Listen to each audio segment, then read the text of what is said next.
Durante las guerras, siempre hay historias que quedan atrapadas en los márgenes. Relatos que nunca llegan a los titulares, pero que marcaron la vida de quienes los vivieron. Historias que contradicen la versión oficial y que revelan que la guerra no solo se libra en los grandes frentes, sino también en los rincones olvidados del mapa. Una de esas historias ocurrió lejos de Europa, lejos de Berlín y de Normandía, en un lugar que pocos imaginarían. Te invitamos a suscribirte ahora a Crimen Oculto. Aquí investigamos lo que otros pasan por alto. Aquí la historia militar se mezcla con lo humano, lo trágico y lo inesperado. Porque esta es la sorprendente historia del Escuadrón 201, la unidad mexicana que luchó contra Japón y que, durante décadas, permaneció prácticamente olvidada. A mediados de 1945, mientras Europa celebraba el inminente fin de la guerra, en el Pacífico la historia era otra. Japón se negaba a rendirse y seguía librando batallas feroces en islas que se habían convertido en auténticos infiernos tropicales. Filipinas, una de las piezas estratégicas más importantes del Pacífico, se había transformado en un escenario clave. Quien controlara ese archipiélago controlaba la ruta hacia el corazón del imperio japonés. Fue allí, entre humo, mar y selva, donde un grupo inesperado hizo su aparición, el Escuadrón 201 de México. Para muchos soldados estadounidenses, la noticia sonó extraña. México, un país que muchos ni siquiera imaginaban involucrado en la guerra, enviando una unidad aérea de combate al frente del Pacífico. Primero hubo dudas, luego respeto, porque los jóvenes mexicanos que desembarcaron en Filipinas no tardaron en demostrar por qué su nombre quedaría grabado en la historia militar de su país. Para entender cómo un escuadrón mexicano terminó combatiendo a miles de kilómetros de casa, hay que retroceder unos años. Antes de que el mundo estallara en llamas, México ya había mostrado su rechazo hacia los regímenes totalitarios del Eje. Condenó la invasión italiana a Etiopía en 1935 y protestó públicamente contra la anexión de Austria por parte de Hitler en 1938, antes incluso que Francia o Reino Unido. Sin embargo, pese a sus opiniones firmes, la diplomacia mexicana buscaba mantener cierto equilibrio. El país tenía tensiones políticas con la Unión Soviética, con Estados Unidos y con el Reino Unido. Por eso, cuando la guerra comenzó oficialmente en 1939, México optó por declararse neutral. Esa neutralidad, sin embargo, era frágil. El país continuó condenando las agresiones contra naciones democráticas y mantuvo relaciones comerciales clave con Estados Unidos, especialmente en materia petrolera. Ese petróleo mexicano, tan valioso como necesario, irritó profundamente a las potencias del Eje, tanto que Alemania envió submarinos al Golfo de México para intimidar a los barcos mercantes mexicanos. Y no fue solo una amenaza. El 13 de mayo de 1942, un submarino alemán hundió el buque petrolero Potrero del Llano. Una semana después, el Faja de Oro corrió la misma suerte. Las imágenes del petróleo ardiendo sobre el mar golpearon duramente al país. La neutralidad ya no era sostenible. México convocó una sesión extraordinaria y el 22 de mayo de 1942 declaró la guerra a las potencias del Eje. Mientras Estados Unidos reforzaba al ejército mexicano con armas y entrenamiento, el gobierno ordenó la incautación de propiedades de ciudadanos alemanes, italianos y japoneses. El país comenzaba a prepararse para una guerra que hasta entonces observaba desde la distancia. Pero aún así, el gobierno mexicano sabía que su papel no estaría en Europa ni en África.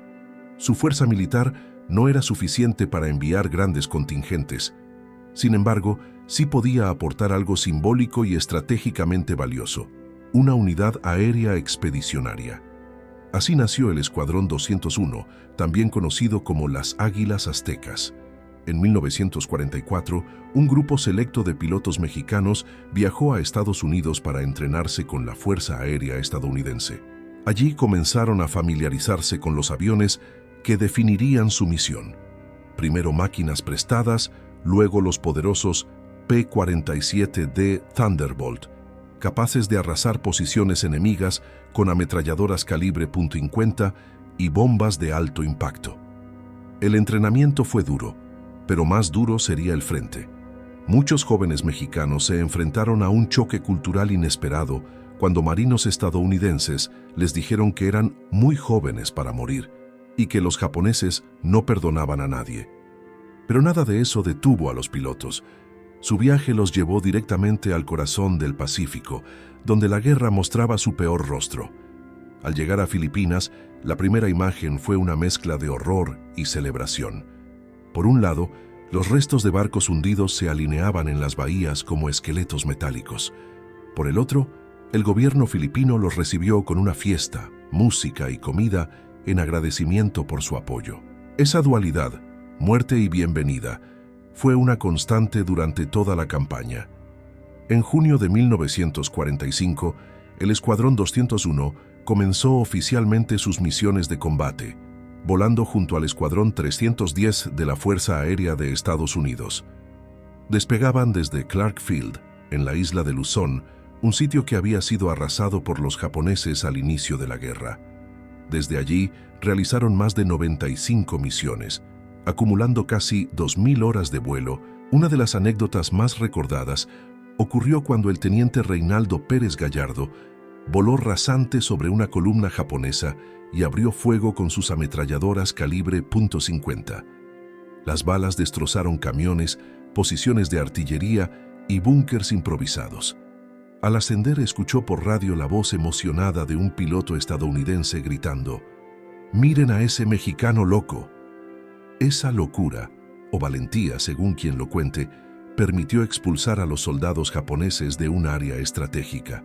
Pero la guerra siempre cobra un precio. 5 pilotos mexicanos murieron en Filipinas, 1 derribado, otro estrellado y 3 que quedaron sin combustible y desaparecieron en el mar. Sus nombres aún resuenan en la memoria de la Fuerza Aérea Mexicana. Sus restos jamás fueron recuperados. Cuando la guerra llegó a su fin, el Escuadrón 201 había contribuido a contener a más de 30.000 soldados japoneses y a destruir vehículos, posiciones defensivas, artillería y fortificaciones vitales. Su participación fue pequeña en número, pero enorme en impacto. En octubre de 1945, entregaron sus aviones y comenzaron el retorno a México. Llegaron al país en medio de un desfile multitudinario. El pueblo los recibió como héroes y se les otorgaron ascensos, insignias y medallas. Más tarde, el gobierno mexicano disolvió oficialmente la unidad expedicionaria, pero su legado quedó inmortalizado. Calles, escuelas y barrios llevan el nombre del Escuadrón 201, recordando que México también escribió su capítulo en la Segunda Guerra Mundial. Y aunque la historia suele enfocarse en los grandes imperios, en los generales y en las superpotencias, este relato demuestra que incluso las naciones que parecen lejanas, silenciosas o pequeñas, pueden alterar el curso de los acontecimientos. Si esta historia te sorprendió, te invitamos a dejar tu opinión en los comentarios. ¿Crees que el Escuadrón 201 recibió el reconocimiento que merecía? ¿O fue otra de las historias que el tiempo intentó enterrar? Gracias por acompañarnos. No olvides suscribirte a Crimen Oculto para descubrir los capítulos más desconocidos, extraños y emocionantes de la historia militar y humana. Porque recordar también es una forma de hacer justicia.